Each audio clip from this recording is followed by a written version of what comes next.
The Story of Little Nell. I in the Old Curiosity Shop. It was a queer home for a child, this place where little Nell lived with her grandfather. He was a dealer in all sorts of curious old things, suits of mail which stood like ghosts in armor here and there, fantastic carved tables and chairs, rusty weapons of various kinds, distorted figures in china and wood and iron. And amid it all, the oldest thing in the shop seemed to be the little old man with the long gray hair. The only bit of youth was Nell herself, and yet she had a strange intermingling of dignity and responsibility in spite of her small figure and childish ways. Her 14 years of life had left her undecided between childhood and girlhood. She had not begun to grow up, and yet she was an orphan, accustomed to doing everything for herself. Her grandfather tried in his way to take care of her, for he loved her dearly.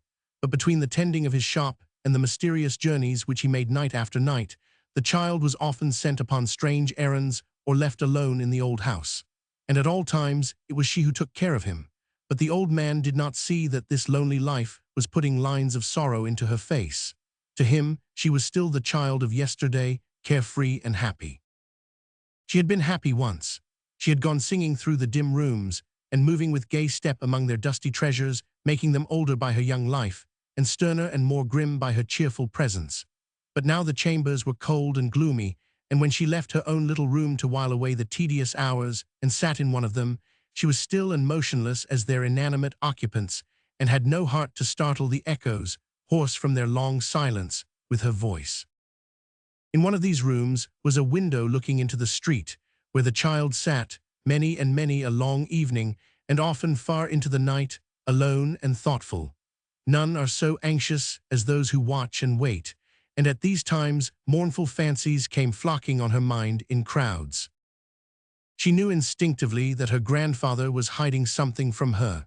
What it was she could not guess, but these regular journeys at night, while she watched and waited, left him only the more fretful and careworn. He seemed to have a constant fever for something, yet all he would say was that he would some day leave her a fortune. Meanwhile, he had fallen into the clutches of Quilp, a terrible dwarf, who had lent him money from time to time, until the entire contents of the shop were mortgaged. So it is not strange that little Nell should have mournful thoughts. When the night had worn away, the child would close the window and even smile, with the first dawn of light, at her nighttime fears. Then, after praying earnestly for her grandfather and the restoring of their former happy days, she would unlatch the door for him and fall into a troubled sleep. One night the old man said that he would not leave home.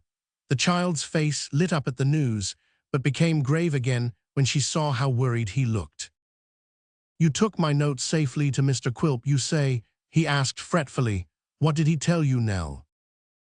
"Exactly what I told you, dear grandfather, indeed." "True," said the old man faintly. "Yes, but tell me again, Nell, my head fails me. What was it that he told you?" "Nothing more than that he would see me tomorrow or next day. That was in the note." "Nothing more," said the child. "Shall I go to him again tomorrow, dear grandfather? Very early. I will be there and back before breakfast." The old man shook his head, and sighing mournfully, drew her towards him.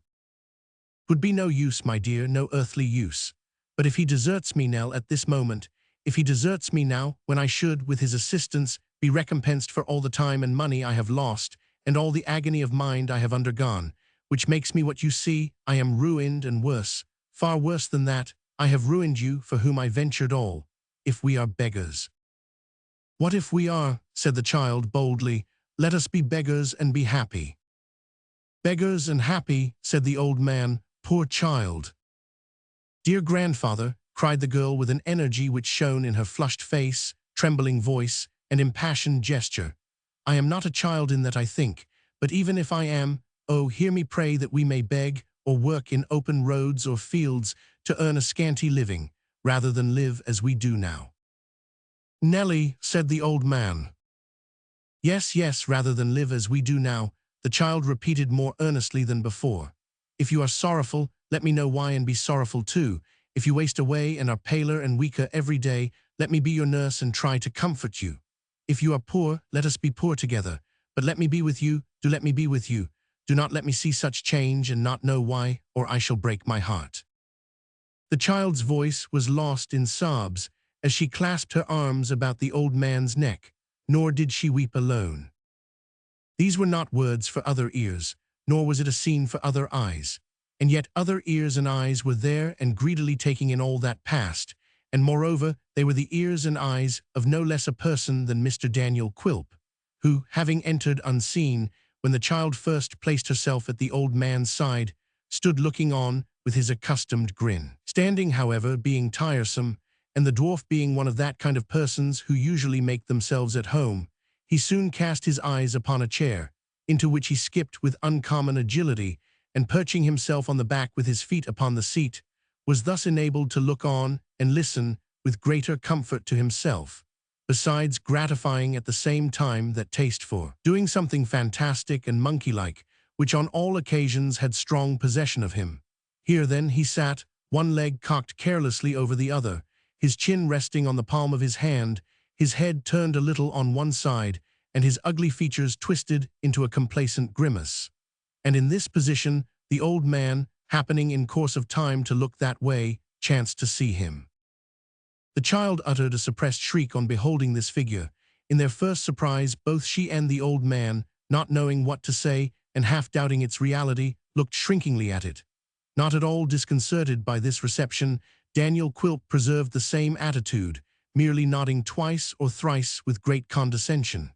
At length the old man pronounced his name and inquired how he came there. "Through the door," said Quilp, pointing over his shoulder with his thumb. "I'm not quite small enough to get through keyholes. I wish I was. I want to have some talk with you, particularly and in private, with nobody present, neighbor. Goodbye, little Nelly." Nell looked at the old man, who nodded to her to retire, and kissed her cheek.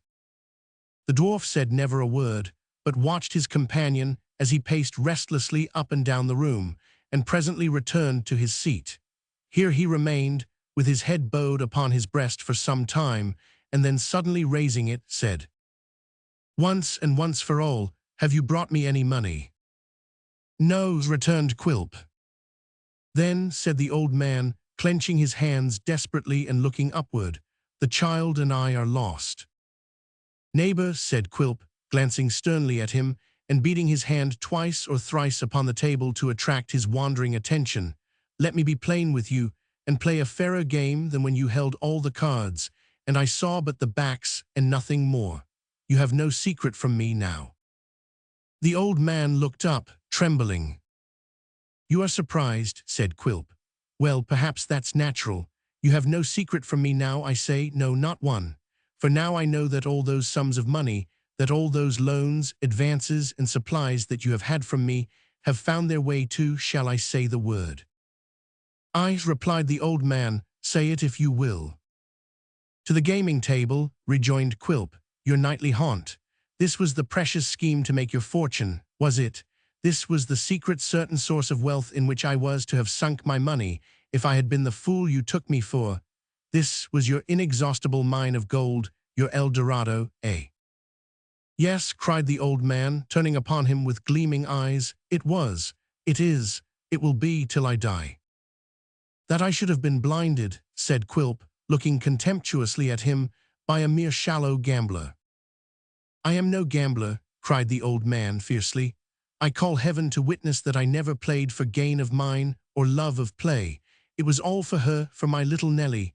I had sworn to leave her rich." "When did you first begin this mad career?" asked Quilp, his taunting inclination subdued, for a moment, by the old man's grief and wildness.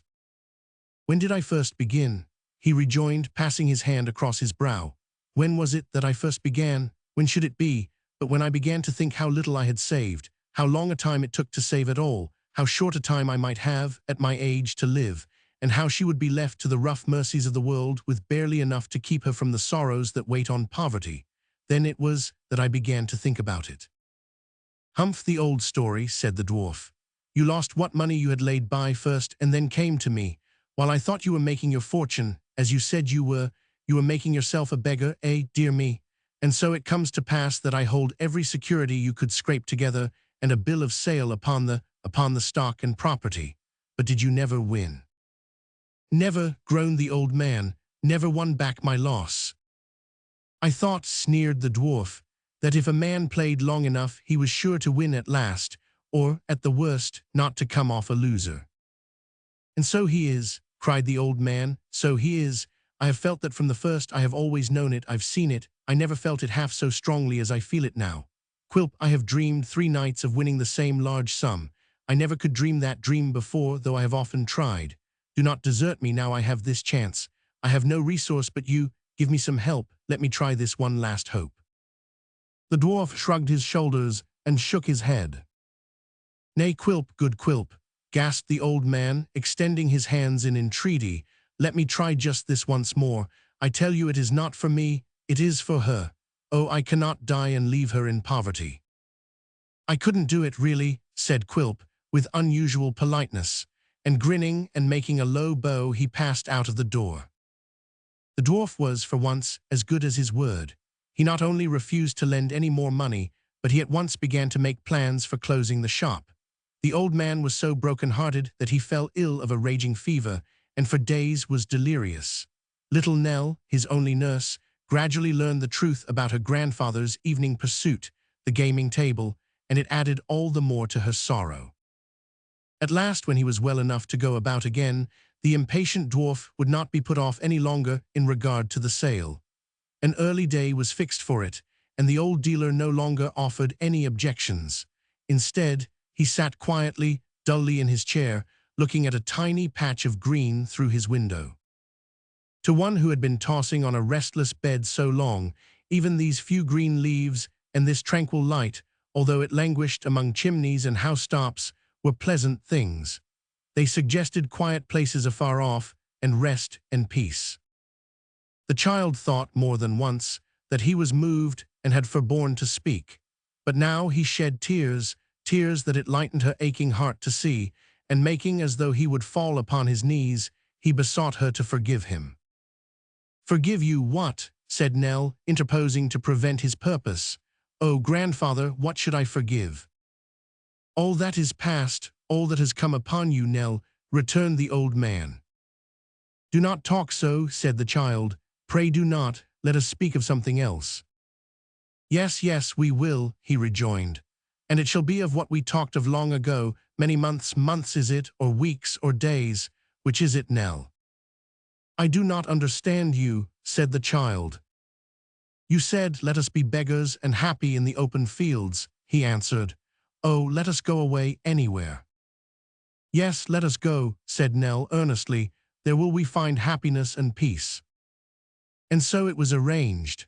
On the night before the public auction, they were to steal forth quietly out into the wide world. The old man had slept for some hours soundly in his bed, while she was busily engaged in preparing for their flight. There were a few articles of clothing for herself to carry, and a few for him, old garments, such as became their fallen fortunes, laid out to wear, and a staff to support his feeble steps, put ready for his use. But this was not all her task, for now she must visit the old rooms for the last time. And how different the parting with them was from any she had expected, and most of all from that which she had oftenest pictured to herself. How could she ever have thought of bidding them farewell in triumph, lonely and sad though her days had been? She sat down at the window where she had spent so many evenings, darker far than this, and every thought of hope or cheerfulness that had occurred to her in that place came vividly upon her mind, and blotted out all its dull and mournful associations in an instant. Her own little room, too, where she had so often knelt down and prayed at night, prayed for the time which she hoped was dawning now, the little room where she had slept so peacefully and dreamed such pleasant dreams. It was hard to leave it without one kind look or grateful tear. But at last she was ready to go, and her grandfather was awakened. Just as the first rays of dawn were seen, they stole forth noiselessly, hand in hand. They dared not awaken Quilp, who was sleeping that night in the shop to guard his prospective wealth. Out in the middle of the street they paused. "Which way?" said the child. The old man looked irresolutely and helplessly, first at her, then to the right and left, then at her again, and shook his head. It was plain that she was thenceforth his guide and leader. The child felt it, but had no doubts or misgiving, and putting her hand in his, led him gently away. Chapter 2. Out in the Wide World. It was a bright morning in June when Nell and her grandfather set forth upon their travels. Out of the city they walked briskly, for the desire to leave their old life, to elude pursuit, lay strong upon them.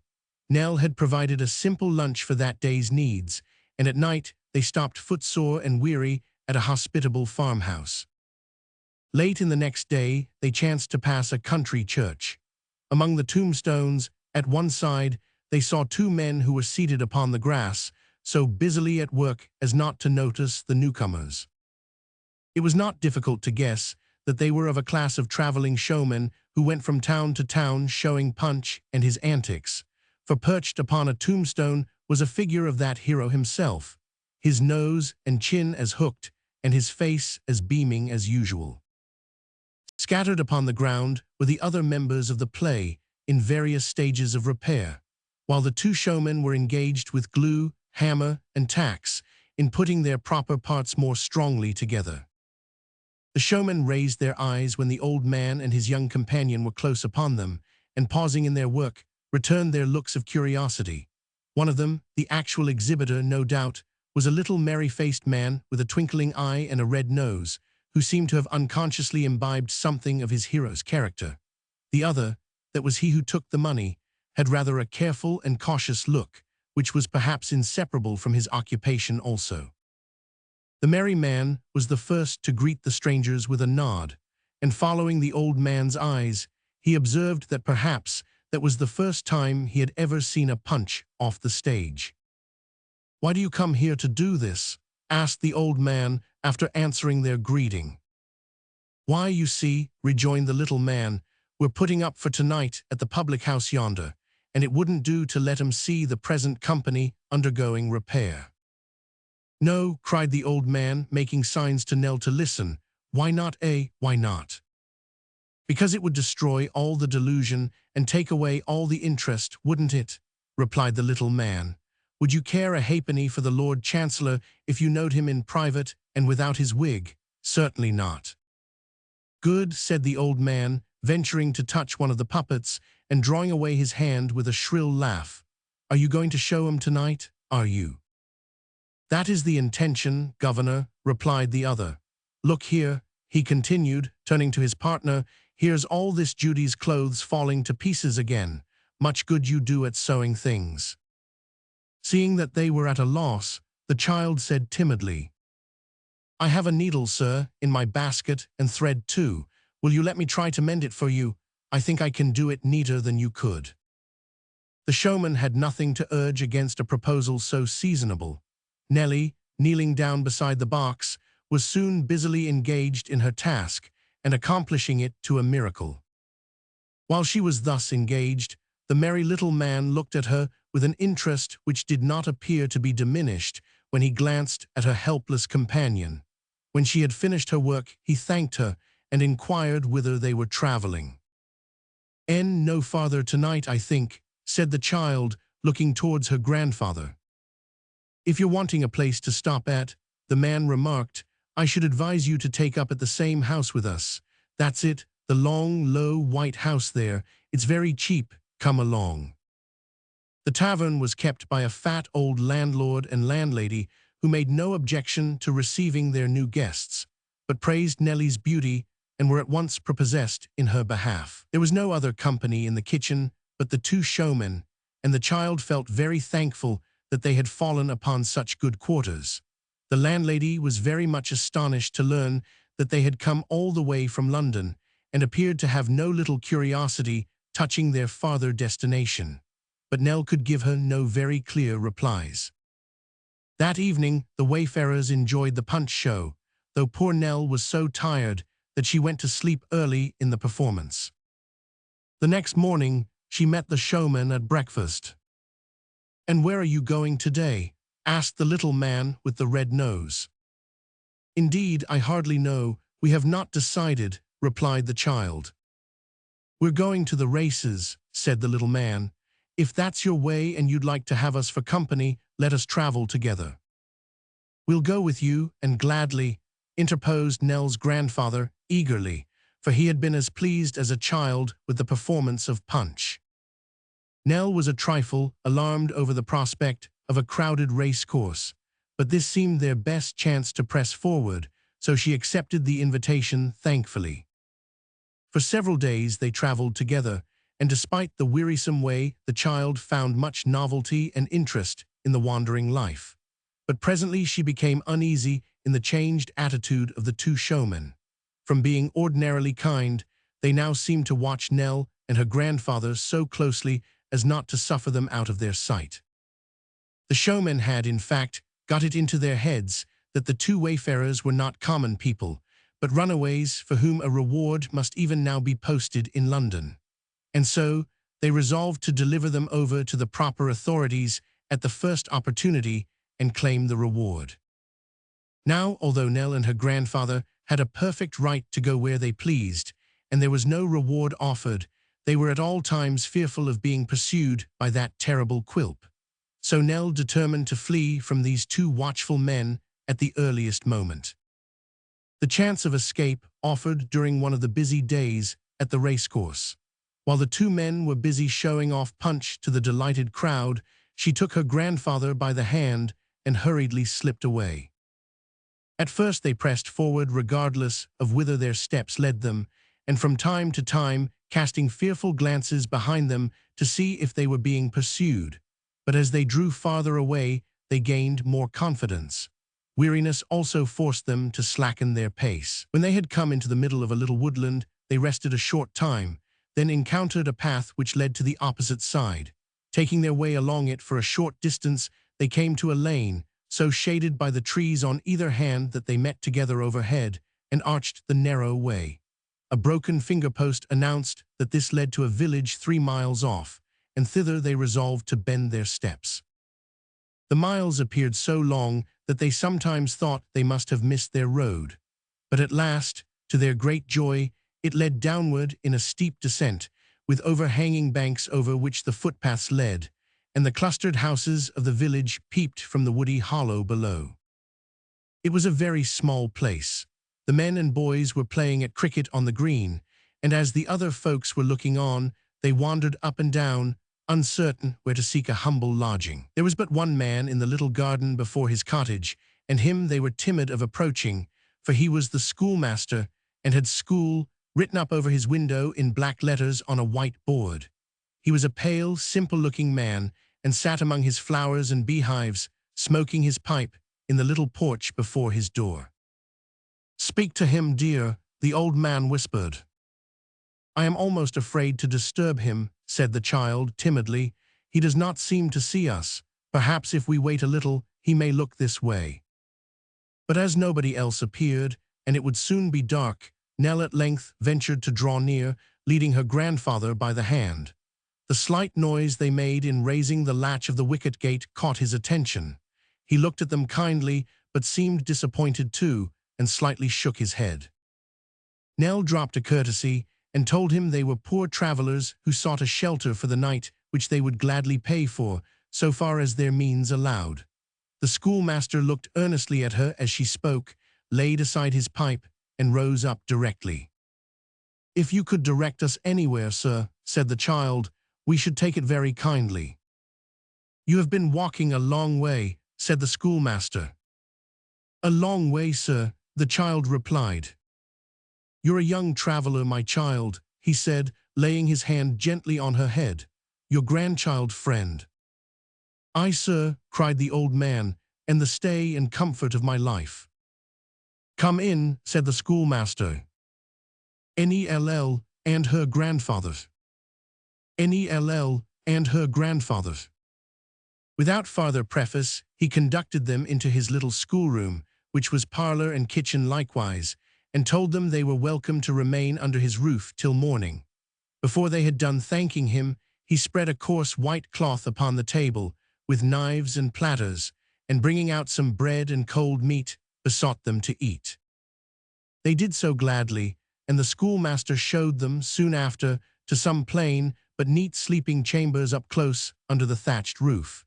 Here they slept the sound sleep of the very weary, and awoke refreshed and light-hearted the following day. But the schoolmaster, while kind and courteous, was sad and quiet. He gave his small school a half-holiday that day, and Nell learned that it was because of the illness of a favorite pupil, a boy about her own age. "If your journey is not a long one," he added to the travelers, "you're very welcome to pass another night here.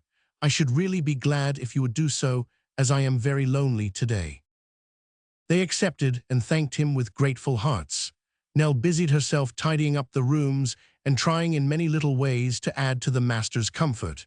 And that evening, when his pupil died, Nell's grief was almost as deep in its sympathy as the master's own. She bade him a reluctant farewell the next morning. School had already begun, but he rose from his desk and walked with them to the gate. It was with a trembling and reluctant hand that the child held out to him the money which a lady had given her at the races for some flowers, faltering in her thanks as she thought how small the sum was, and blushing as she offered it. But he bade her put it up, and stooping to kiss her cheek, turned back into his house. They had not gone half a dozen paces when he was at the door again. The old man retraced his steps to shake hands, and the child did the same. "Good fortune and happiness go with you," said the poor schoolmaster. "I am quite a solitary man now. If you ever pass this way again, you'll not forget the little village school."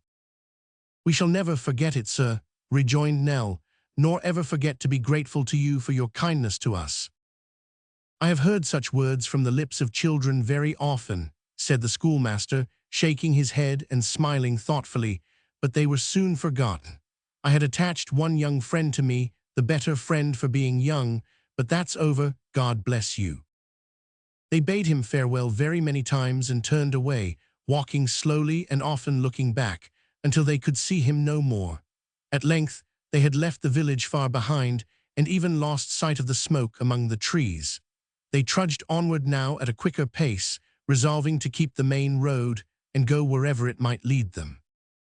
But main roads stretch a long, long way, with the exception of 2 or 3 inconsiderable clusters of cottages which they passed without stopping, and one lonely roadside public house where they had some bread and cheese. This highway had led them to nothing late in the afternoon, and still lengthened out far in the distance, the same dull, tedious, winding course that they had been pursuing all day. As they had no resource, however, but to go forward, they still kept on, though at a much slower pace, being very weary and fatigued. Finally, just at dusk, they came upon a curious little house upon wheels, a traveling show somewhat more pretentious than the Punch performance they had run away from. This little house was mounted upon a cart, with white dimity curtains at the windows and shutters of green set in panels of bright red. Altogether, it was a smart little contrivance. Grazing in front of it were 2 comfortable-looking horses, while at its open door sat a stout lady, evidently the proprietor, sipping tea. This lady, Mrs. Jarley by name, had seen Nell and her grandfather at the races, so hailed them and asked about the success of the Punch show. She was greatly astonished to learn that they had nothing to do with it, and were wandering about without any object in view. Her own performance was more classic, as she expressed it. It was a waxwork exhibition, and as she looked at Nell's attractive face, she was seized with an idea. This bright little girl was just the sort of assistant she had been needing, so she invited them to stop and have some tea with her. They did so, and when Mrs. Jarley presently unfolded her plan, which was to engage Nell to exhibit the wax figures and describe them in a set speech, Nell was delighted to accept the offer, especially since it involved no separation from her grandfather, who could dust the figures and do other light tasks. It was really not a very hard position for Nell. At the first town where the waxworks were to be shown, Nell was given a private view and instructed in her new duties. The figures were displayed on a raised platform some 2 feet from the floor, running round the room and parted from the rude public by a crimson rope breast high. They represented celebrated characters, singly and in groups, clad in glittering dresses of various climes and times, and standing more or less unsteadily upon their legs, with their eyes very wide open, and their nostrils very much inflated, and the muscles of their legs and arms very strongly developed, and all their countenances expressing great surprise. All the gentlemen were very pigeon-breasted and very blue about the beards, and all the ladies were miraculous figures, and all the ladies and all the gentlemen were looking with extraordinary earnestness at nothing at all. Nell was taught a little speech about each one of them, and so apt was she that one rehearsal rendered her able to take the willow wand, which Mrs. Jarley had formerly wielded, and tell the interesting history of this very select waxwork show to the audiences which presently began to come. Mrs. Jarley herself was delighted with her venture. She saw at once that Nell would be a strong drawing card, and in order that the child might remain contented, she made her and her grandfather as comfortable as possible, besides paying them a fair salary. So the wanderers now rode in the van from town to town and lived almost happily. Nell carefully saved all their money and watched over her feeble grandfather with the tenderness of a little mother. She had one scare in almost meeting face to face with Quilp, the dwarf, but he had not recognized her. Quilp, indeed, was a perpetual nightmare to the child, who was constantly haunted by a vision of his ugly face and stunted figure. She slept, for their better security, in the room where the waxwork figures were, and she never retired to this place at night, but she tortured herself. She could not help it, with imagining a resemblance, in some one or other of their death-like faces, to the dwarf, and this fancy would sometimes so gain upon her that she would almost believe he had removed the figure and stood within the clothes. But presently a deeper and more real concern came to her.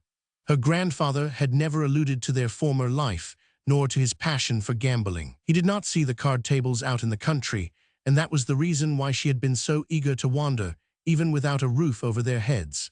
But now, as the waxworks exhibited only in the towns, temptation came again to the poor, weak old man. He saw some men playing cards in a tavern, and instantly his slumbering passion was aroused. He would play again and win a great fortune for Nell. He began to play, and of course with the old result. He was but a tool in the hands of the sharpers, and presently he had exhausted all the slender hoard which Nell had so carefully made. She watched his actions with a bursting heart, but was powerless to stop him or keep the money out of his grasp. At last, the villains who had led him on, not satisfied with their small winnings from him, urged him to get the money belonging to the waxwork show, saying that when he won he could pay it all back. Nell had followed her grandfather upon this visit to the gamblers and overheard their plot. She knew there was but one thing to do to save her grandfather. They must flee out into the world again at once. That night she roused him from his sleep and told him they must go away. "What does this mean?" he cried. "I have had dreadful dreams," said the child. "If we stay here another night something awful will happen. Come." The old man looked at her as if she were a spirit, and trembled in every joint. "Must we go tonight?" he asked. "Yes, tonight," she replied. "Tomorrow night will be too late. The dream will have come again. Nothing but flight can save us. Up." The old man rose obediently and made ready to follow. She had already packed their scanty belongings. She gave him his wallet and staff, and secretly, in the night, they fled away. The wanderings of the next few days seemed like a nightmare to them. Nell had brought only a few pennies in her pockets, and these went for a scant supply of bread and cheese. 2 days and a night they rowed on an open canal boat in company with some rough but not unkind men. It was easier than walking, but the rain descended in torrents and drenched them to the skin. Finally the boat drew up to a wharf in an ugly manufacturing town, and the travelers were cast adrift as lonely and helpless as though they had just awakened from a sleep of 1,000 years. They had not one friend, nor the least idea where to turn for shelter. But a rough stoker at one of the furnaces told them that they might pass the night in front of his fire.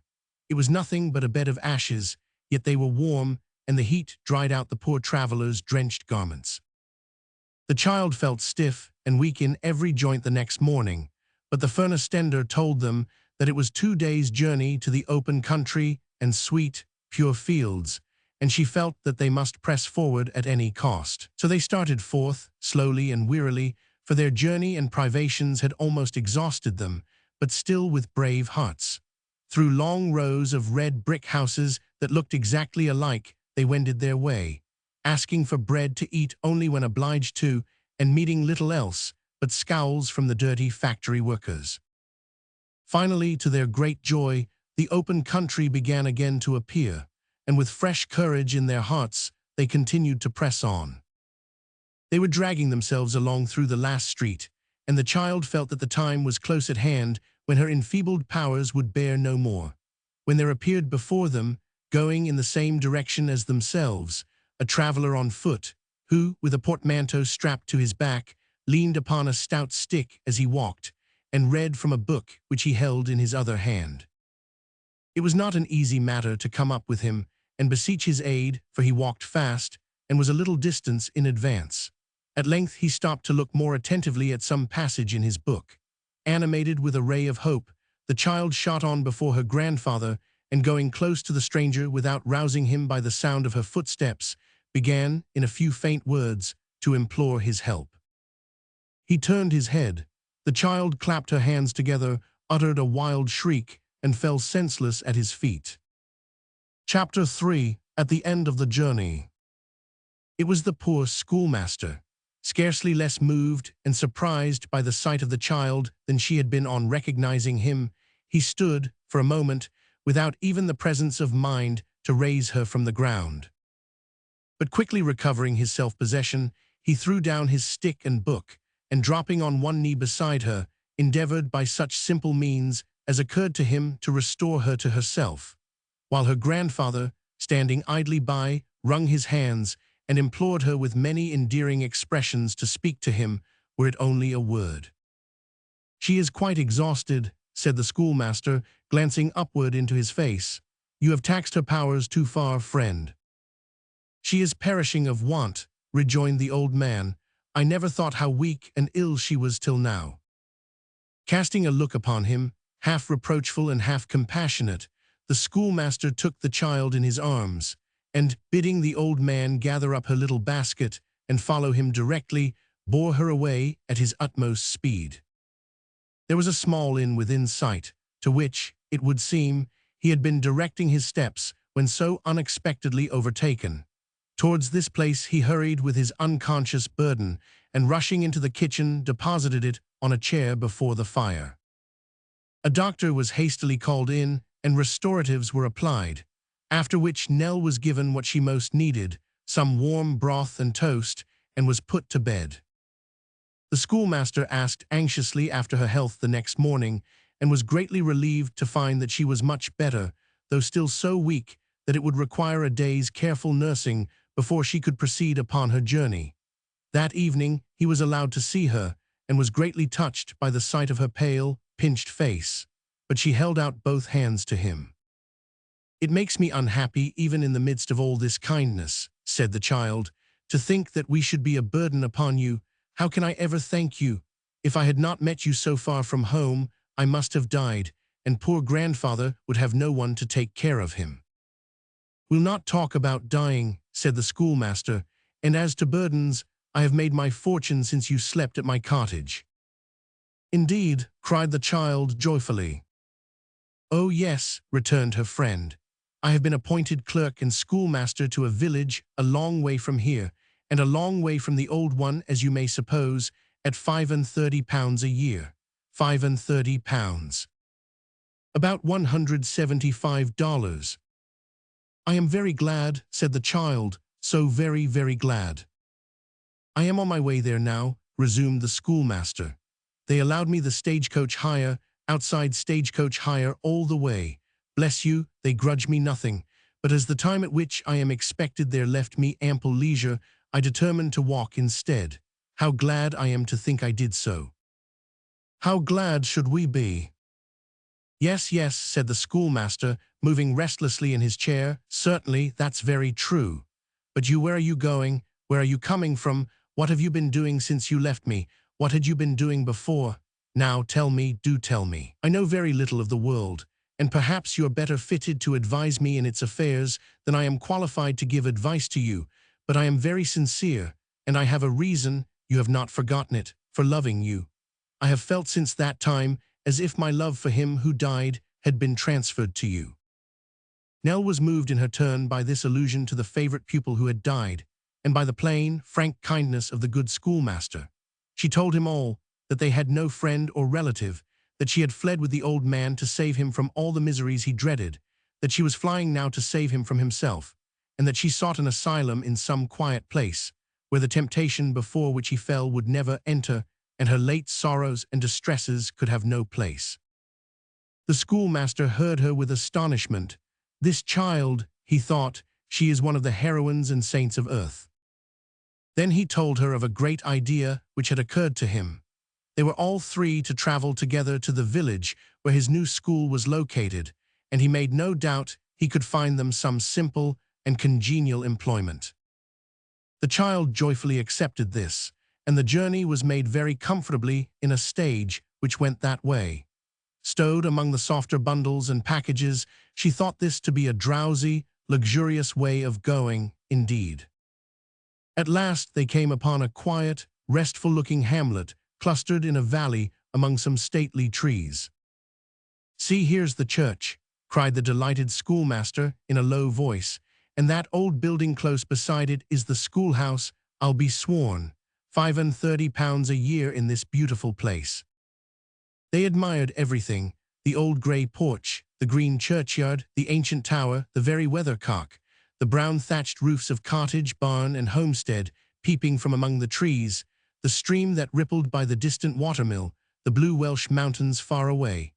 It was for such a spot the child had wearied in the dense, dark, miserable haunts of labour. Upon her bed of ashes, and amidst the squalid horrors through which they had forced their way, visions of such scenes, beautiful indeed, but not more beautiful than this sweet reality, had been always present to her mind. They had seemed to melt into a dim and airy distance, as the prospect of ever beholding them again grew fainter, but as they receded, she had loved and panted for them more. "I must leave you somewhere for a few minutes," said the schoolmaster, at length breaking the silence into which they had fallen in their gladness. "I have a letter to present, and inquiries to make, you know. Where shall I take you? To the little inn yonder." "Let us wait here," rejoined Nell. "The gate is open. We will sit in the church porch till you come back." "A good place, too," said the schoolmaster, leading the way towards it. "Be sure that I come back with good news, and am not long gone." So the happy schoolmaster put on a brand-new pair of gloves, which he had carried in a little parcel in his pocket all the way, and hurried off, full of ardor and excitement. The child watched him from the porch until the intervening foliage hid him from her view, and then stepped softly out into the old churchyard, so solemn and quiet that every rustle of her dress upon the fallen leaves, which strewed the path and made her footsteps noiseless, seemed an invasion of its silence. It was an aged, ghostly place. The church had been built hundreds of years before, yet from this first glimpse the child loved it and felt that in some strange way she was a part of its crumbling walls and grass-grown churchyard. After a time the schoolmaster reappeared, hurrying towards them and swinging a bunch of keys. "You see those two houses?" he asked, pointing, quite out of breath. "Well, one of them is mine." Without saying any more, or giving the child time to reply, the schoolmaster took her hand, and his honest face, quite radiant with exultation, led her to the place of which he spoke. They stopped before its low, arched door. After trying several of the keys in vain, the schoolmaster found one to fit the huge lock, which turned back, creaking, and admitted them into the house. It was a very old house, and, like the church, falling into decay, yet still handsome with high vaulted ceilings and queer carvings. It was not quite destitute of furniture. A few strange chairs, whose arms and legs looked as though they had dwindled away with age. A table, the very spectre of its race. A great old chest that had once held records in the church, with other quaintly fashioned domestic necessaries and store of firewood for the winter, were scattered around, and gave evident tokens of its occupation as a dwelling place at no very distant time. The child looked around her, with that solemn feeling with which we contemplate the work of ages that have become but drops of water in the great ocean of eternity. The old man had followed them, but they were all three hushed for a space, and drew their breath softly, as if they feared to break the silence, even by so slight a sound. "It is a very beautiful place," said the child in a low voice. I almost feared you thought otherwise, returned the schoolmaster. You shivered when we first came in, as if you felt it cold or gloomy. It was not that, said Nell, glancing round with a slight shudder. Indeed, I cannot tell you what it was, but when I saw the outside, from the church porch, the same feeling came over me. It is its being so old and grey, perhaps. A peaceful place to live in, don't you think so? Said her friend. Oh yes, rejoined the child, clasping her hands earnestly. A quiet, happy place, a place to live and learn to die in. A place to live and learn to live and gather health of mind and body in, said the schoolmaster, for this old house is yours.